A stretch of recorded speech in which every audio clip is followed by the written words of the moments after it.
Good day and welcome once again, guys. It's your favorite crypto trader, Daniel. In this video, we are basically going to be looking at introduction to cryptocurrency as well as all the concepts of cryptocurrency that you would need to know about. I know for a lot of us, we would love to understand what cryptocurrency is all about. We want to understand what the crypto space is all about. Well, how to break these things down to our level is the problem. Go online, go to YouTube, use Google, and then we find informations. Most of these informations are usually big, too difficult to understand. So the aim of this video is to break down the concept of cryptocurrency to the level that everyone out there can understand, to the level that you can understand, to a level that I can understand, to a level that even a 5 to 10-year-old child out there can understand. So stay tuned and enjoy the ride with me. Now, for the sake of those who don't know me, my name is Daniel. I'm a crypto trader, crypto educator, crypto investor, and I'm as well the founder of Crypto Enthusiast Club. And this training is presented to you by Crypto Enthusiast. Before I jump right into business, please like the video and subscribe to the YouTube channel for more interesting videos. So, straight to business, what is cryptocurrency? I'm sure this is the question that must be popping into our head. What is cryptocurrency? You go here, you hear people talk about Bitcoin, talk about cryptocurrency, talking about Ethereum, talk about this, talk about that, and then you want to get confused.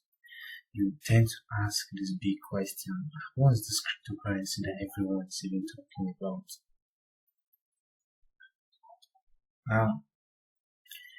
Cryptocurrency, like the name implies, is a digital asset that is designed to function as money. Cryptocurrency is a digital asset that is designed to serve as a medium of exchange and a store of value. So basically, cryptocurrency is a form of money that is digital. Now, hearing this, you want to ask, now, what is money? What is the relationship between cryptocurrency and money? Now, what is money? Yeah, if we are saying cryptocurrency is a type of money, or cryptocurrency is digital money, then it is important that we understand what money itself is. So money is anything that is generally acceptable as a medium for payment of goods and services, as well as repayment of debt. Money is anything. Watch how I put anything in quotes. Money could even be in form of an agreement. Money could be in form of paper, like we have the naira and dollar note. Or money could be in form of commodities, like we had salt bars, statistics, and all the rest. Money could even be in form of shared commodity, like the barter system. It's a system. There's no item, there's no commodity. It's just a system of you having what I want, I having what you want, and then we exchange this commodity. It could be money. So money basically is anything that can be accepted, that is generally accepted as a medium of payment and repayment of debts. Now, money dates as far back as the existence of mankind. Since the existence of mankind, men have been involved in one form of financial transactions or another. Men have taken place in one form of financial transactions or another, and in whichever case, there is usually a means of payment or repayment of debt. there's usually a means of payment, and this is what makes up money. Where at what point exactly we could trace the history of money, I don't know. But I know at some point in time in history, we've had the barter system as a form of money. We've had salt bars, commodity monies like tally sticks, cowries. We've had metallic money like gold, silver, bronze, and all the rest. And then we've had fiscal money, we've had paper money like the naira, dollar, pound sterling, euros, and the other tangible money we know. Now, the world is gradually evolving. There's no doubt about that. The world is evolving towards the industrial revolution. The world is gradually going digital. Things that we would ordinarily need to do in person 10 years ago, 20 years ago, are now being done just simply and click of a button. And money is beginning to evolve towards this electronic, towards this digitalization. Now, there are basically three roles of money. There are basically three things, three major characteristics of money that almost qualifies anything to be money. First, money is a medium of exchange. Money is something that is accepted in purchase of commodity. Something you hold, you can use to buy a particular commodity, is something that is accepted. It's used for buying and selling, basically. Secondly, money is a unit of account. It can be used for valuation of assets. You could calculate the net worth of a particular thing in money. You say, okay, this laptop, this phone, this house, this anything, you could value it. You could give a value to something. So, and then thirdly, money is a store of value. It's used to accumulate wealth. So anything basically that possesses these three qualities, could serve as money. And don't forget, money is a social construct. Money is an idea that societies, people come together to agree upon and then make it a law. So let's say I live in a community, and then in this community we have all come together to take a random piece of paper, maybe a particular piece of paper, to be money. We see value in this. We feel like, okay, we could exchange these things for our commodity. We could use this to buy whatever it is we want. We can use this to value our assets, as well as we can use this to store wealth. So the community comes together and say, okay, I can accept this as a medium of exchange. It automatically becomes money, regardless of what this is. So money is generally something that population agrees to value. That's money. Now, with that being said, I think we will all agree that despite the fact that cryptocurrencies are digital, we can't see them, we can't feel them, we can't touch them. But there's this social consensus that there's value in this thing and it possesses the major characteristics of money. So we could take it, we could address it as money. Now, let's look at the technology behind cryptocurrency. Like we said, cryptocurrency are digital money. For it to be digital, then it should be powered by a particular technology. So what is blockchain technology? Now, I simply like to put it that blockchain is a decentralized digital ledger that verifiably moves data on a decentralized network. For those of us that are business students, we understand ledgers to be the principal book of accounts. So we understand ledger to be principal book of accounts, where records of economic and social transactions are being recorded. Yeah, I said economic and social because economic transaction could be monetary transactions, while social relations like debts can also be recorded in a ledger. If you are owing me money, I can go ahead and write that out in my ledger and say, okay, Mr. A is owing me 5,000 naira. When you pay back this debt, I go ahead and he has repaid the debt. So ledgers are basically book of accounts that records economic transactions and social relations. Now, blockchain technology. One thing I like to point out whenever I talk about cryptocurrency and blockchain technology is the fact that cryptocurrency is a transition of the traditional into the digital. By traditional, I don't mean local. By traditional, I mean our usual way of doing things. Transferring these routines, this way of doing things into the digital and global world that we are today is how I love to simply define cryptocurrencies and blockchain.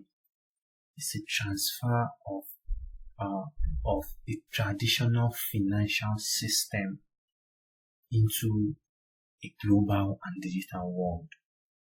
So blockchain basically is a decentralized digital ledger that stores records on decentralized peer-to-peer network. Meaning that what this simply means is that blockchain technology, unlike our conventional ledger system, where we usually have central authorities, like in the bank, you have bank statements. The bank are usually central authorities that oversees activities within this accounting ledger. The banks keep record. The banks are more like regulating bodies. Now, in the case of cryptocurrencies and blockchain technology, there is usually no central authority. There is nobody in the name of a bank, in the name of a central bank, in the name of anything. There is no middleman. It is basically a peer-to-peer network where I can go ahead and transact with Mr. A, where Mr. A and Mr. B can go ahead and carry out a transaction without the government or the bank to stand in between the both of them. And don't forget that these transactions are done on a digital network. So it allows for parties involved to carry about transactions without involving any third party, be it a bank, the government, a regulating body, but there's usually no middleman in the picture, like it is in the diagram here. From this diagram, you see that blocks of transactions.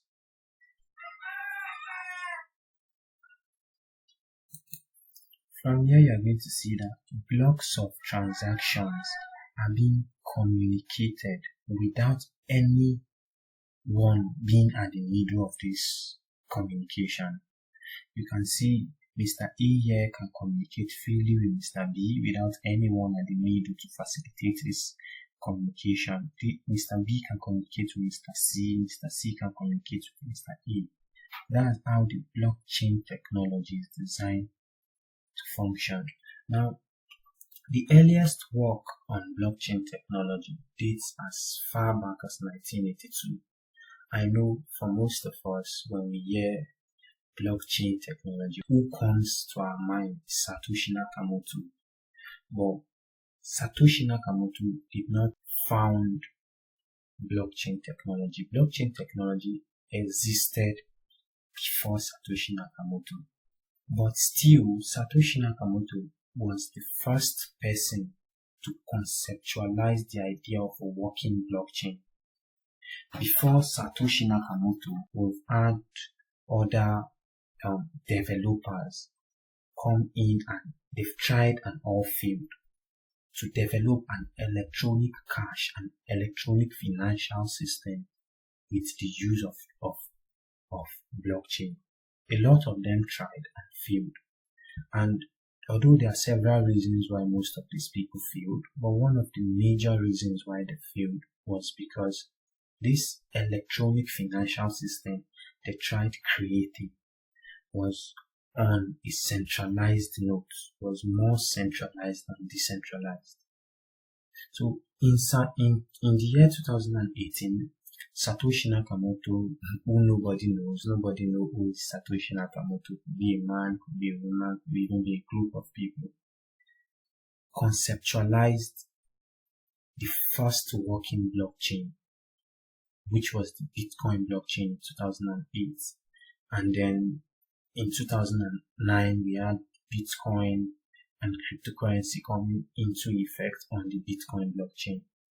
Satoshi Nakamoto founded the Bitcoin blockchain basically to serve as a public ledger for Bitcoin transactions, to serve as a record book where people can go about transactions with Bitcoin, and then the record of these transactions could be stored on a decentralized public ledger, which is the blockchain. Now, there are several characteristics of blockchain technology, but for the purpose of this video, I narrowed it down to these 5. Basically, I have to narrow it down to immutability, anonymity, secured, operates on P2P network, as well as this distributed ledger. Now, let's quickly talk about this. Blockchain technology is immutable. It's immutable in the sense that it cannot be corrupted or hacked. I know when we say a blockchain technology is incorruptible, it tends to get confused and want to ask, hey, what exactly do you mean by it's incorruptible? How exactly is it incorruptible? As you must have known by now, blockchain technology works quite differently from the banks as well as other financial institutions. In the case of banks and other traditional financial institutions, there's always a case of a central authority. There's always a case of a regulating body, a central authority in form of maybe a central bank, a government regulating body or something. Now, in the case of blockchain, there is not exactly a need for a central authority. You don't need the government, you don't need a regulating body, you don't need anyone to be at the center of a transaction. Transactions are basically done from wallet to wallet on the blockchain without the government or any central authority. Now, instead of relying on central authorities like central bank and regulating body, blockchain transactions depend on nodes, something that is called nodes. And these nodes are held on the various individual network, on the various individual computer, various individual system that interacts with the blockchain. So it's more like you are a blockchain user, you constitute in facilitating blockchain transactions. Unlike the case of our traditional financial system where these decisions are mostly taken by central authorities. Now, before a transaction is placed on the blockchain, it must be validated by majority of the nodes that operate a particular blockchain as at that time. So this makes it transactions deployed on the blockchain done through a consensus system. It needs to involve the whole system operating the blockchain, or majority of the system operating the blockchain. And now, once a particular transaction is deployed to the blockchain, it is impossible for that transaction to be hacked or changed. That's why we say blockchain is immutable, it's uncorruptible. Now, anonymity. For a lot of people, anonymity is what attracts them to the blockchain. Now, unlike our banks and other traditional financial systems, where for you to be able to register an account with the bank, you need to provide personal information about yourself. In most cases, you see banks asking you for your ID, for several informations about yourself. Now, in the case of a blockchain, to own a blockchain wallet, to interact with the blockchain doesn't need to know you. You don't need to provide any legal document, your ID or anything. To be able to interact or carry out a transaction on the blockchain, you need just a set of public and private keys to be able to carry out a transaction, carry out any operation on the blockchain. Basically, what users need is public, private keys. Now, remember, cryptocurrency and blockchain is traditional finance going digital. In your bank, when you approach a bank with all the necessary documents to create an account, you open an account and then you are given an account number. Only you have access to this account with the aid of your signature. Now, if I'm to relate this with the blockchain, your account number is going to be your public key, while your private signature is going to serve as your private keys to access your account. Basically, your wallet address is used to make crypto deposits into your crypto wallets, while your private keys, which are your security phrase, your 12-word phrase, as the case may be, serves the same purpose as your signature, the signature you use in registering your regular bank account. So, for every cryptocurrency user, once you set up a wallet, you are given a set of public and private keys. These are the only thing you need to interact with the blockchain. You don't need to provide any certificate. You don't need to provide any government ID like is required by banks and other traditional financial institutions. Now, in terms of security, the blockchain is secured by cryptographic inscription, making it almost impossible. Well, I love to use the word almost. I don't want to be a blockchain maximalist by saying it is impossible to crack or hack the blockchain. But by almost every means, it is impossible to crack or hack a blockchain transaction. Once a transaction is placed on the blockchain, it cannot be edited, it cannot be hacked, it cannot be updated, as against what we see in our normal traditional financial system, where financial transactions are being forged, are being hacked. You even have people hacking into your bank account to withdraw money from your account and all of that. These are some of the things you don't get to experience with cryptocurrencies and blockchain. Once your crypto account is compromised, it's probably that someone else have access, or you have grant access of that account or wallet to a third party or someone else.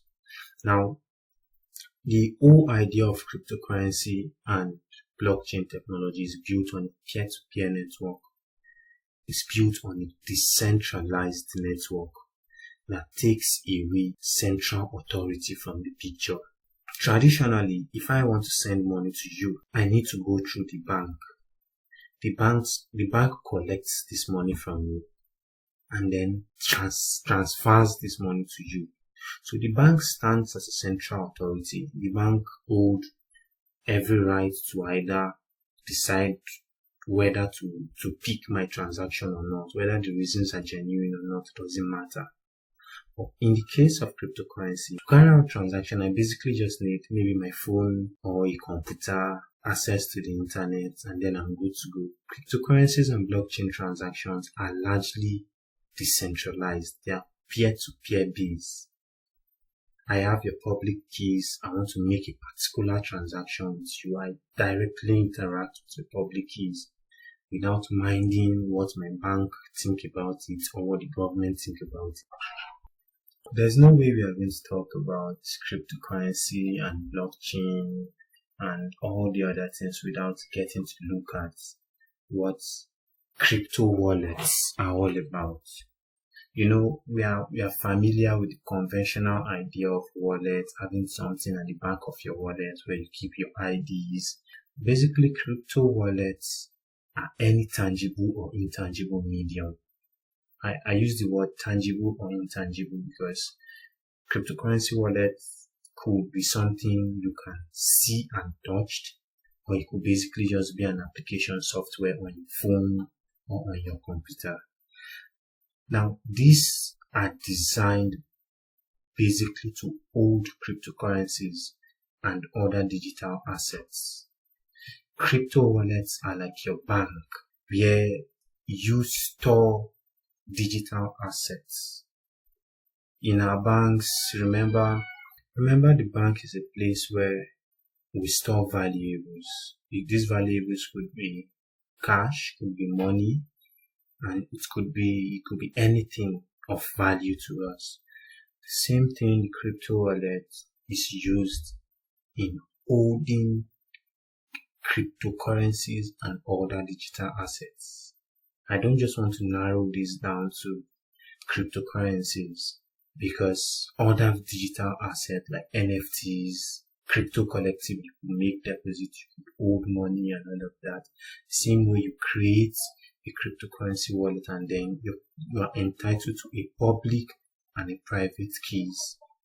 Your private keys give you sole access to your crypto wallet, while your public keys allows you to make deposits to your crypto wallet. Your public keys could be used to make deposits, to interact with the wallet, not just to make deposits, because when you are using a decentralized exchange, for example, you need to connect your crypto wallet to the decentralized exchange. You are not giving this exchange access to your wallet or to your account. You are interacting with this exchange through your public keys, which is your wallet address. So you could use your wallet address to make deposits into your crypto accounts, let me put it that way, or you can use it to interact with the blockchain. The same way you can also use your wallet address to hold other crypto assets, tokenized stock, crypto collectibles, NFTs, and all the rest. Now, for your own good, I would advise you not for any reason to compromise your private keys. This is the only control you have over your crypto accounts. Once your private keys are compromised, it means that whoever it is that have access to these private keys have access to your crypto wallets. And there's absolutely nothing you can do about it. So for whichever reasons, don't share your private keys with anyone. Next, let's look at the types of crypto wallets that we have. Now, there are different bases for which different people classify crypto wallets, but I love to keep it very simple. So I usually narrow it down to just custodial and non-custodial wallets. Like the name implies, custodial wallet. Custodial wallet is a type of cryptocurrency wallet in which the private keys are held by trusted third parties like exchanges, but they are usually third-party wallets. You create an account with Binance. In your Binance account, you have your Bitcoin address there, you have your Ethereum address, you have you only have access to the public keys. The private keys is being held by this third party. That's why when you are investing, when you are interacting, when you are dealing with a third party crypto app, it is very important that you deal with trusted third parties. Don't just say, okay, maybe because this one is making wave, this one is making wave, you want to put your funds there without making necessary investigation, without being sure you can trust this person. Custodial wallets are largely centralized. They are centralized because they have to do with a central authority, with someone holding the private keys, which in most cases we have exchanges. While non-custodial wallets, on the other hand, is a type of cryptocurrency wallet in which the private and public keys are held by the wallet owner. An example of this is your Trust wallet, your MetaMask wallet, your Tron wallet, and all the other private wallets we have out there. You could narrow this down to the paper wallet, hard wallet, private wallet, offline wallet, and all of this. A lot of people want to group the types of cryptocurrency wallets down, but me, I love to keep it simple: custodial and non-custodial wallet. So in the case of non-custodial wallet, you as the wallet holder, you have full control over your wallets. As you have control over the public keys, the same way you have controls over the private keys.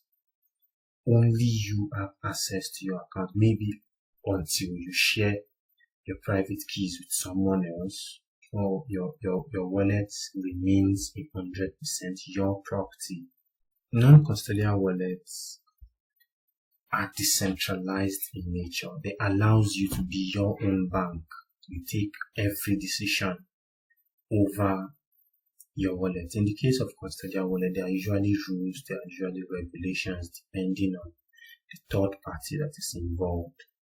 But for non-custodial wallet, you make the rules.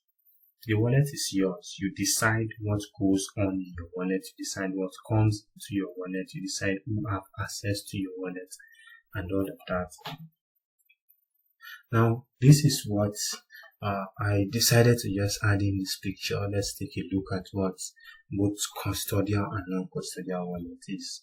In this case, you can see in the case of custodial wallets, all the keys, the access, the keys and access to the wallets, private keys are being held by the central authority, which could be an exchange or could be anyone. Could be any trusted app, any trusted company. Yeah, the private keys and most significant access to this wallet are being held by third parties. You only have access to the public keys to interact, maybe to make deposits or withdrawals from your wallet. Now, in the case of non-custodial wallet, you have access to both your private keys and your public keys to interact with blockchain. In the case of custodial wallet, the third party interacts with blockchain on your behalf.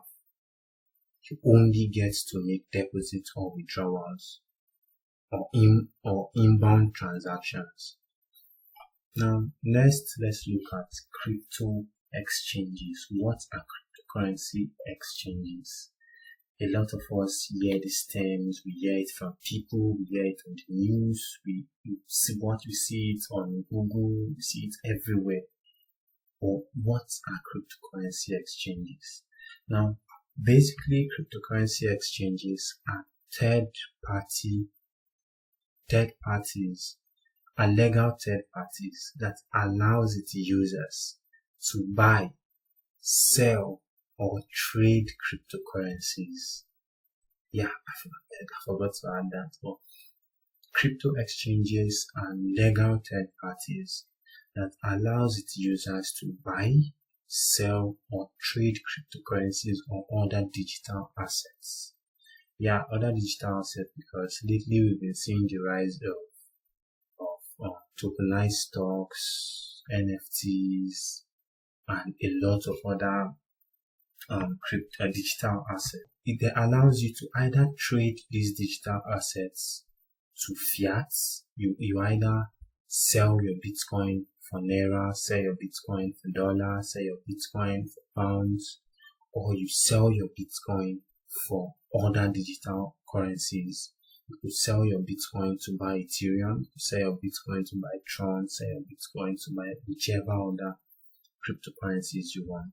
So I think this image down here to a very large extent represents what crypto exchanges do. They serve as, look at your exchange in the middle of the picture. They provide that playing field. They provide the floor for you to trade, buy or sell your digital assets. Now, crypto exchanges performs the functions of brokers like we have it in the forex and stock markets, except that while in the forex market or in the stock market, your brokers provide the floor for you to trade local currencies like Naira, dollar, pounds, yen, and all the rest. In the case of crypto exchanges, your crypto exchange provides the trading floor for you to buy, sell your digital assets for either fiat or other digital currencies. Now, lastly, let's look at the types of crypto exchanges.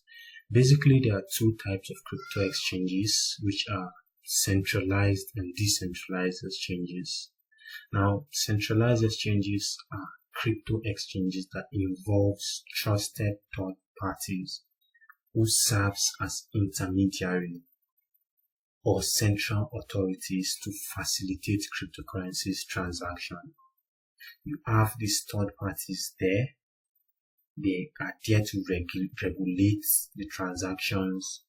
They facilitate the transactions. They provide this field. They provide the avenue for you to be able to trade your cryptocurrencies for either cash or other cryptocurrencies.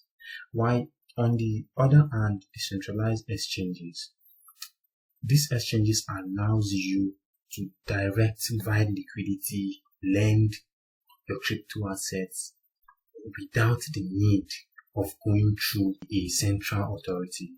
Now, why in the case of centralized exchanges functions very similar to the bank, in the sense that to be able to use centralized exchanges, you need to give these exchanges access to your personal information. There is usually some sort of KYC to be able to use the centralized exchanges. You need to provide access to some personal information. Centralized exchanges do this to ensure security of all parties involved. To be able to trust you, centralized exchanges needs to know more about you. But in the case of decentralized exchanges, this exchanges doesn't need to know anything about you. You don't need to do any form of KYC. You don't need to provide any personal information, any ID, or anything.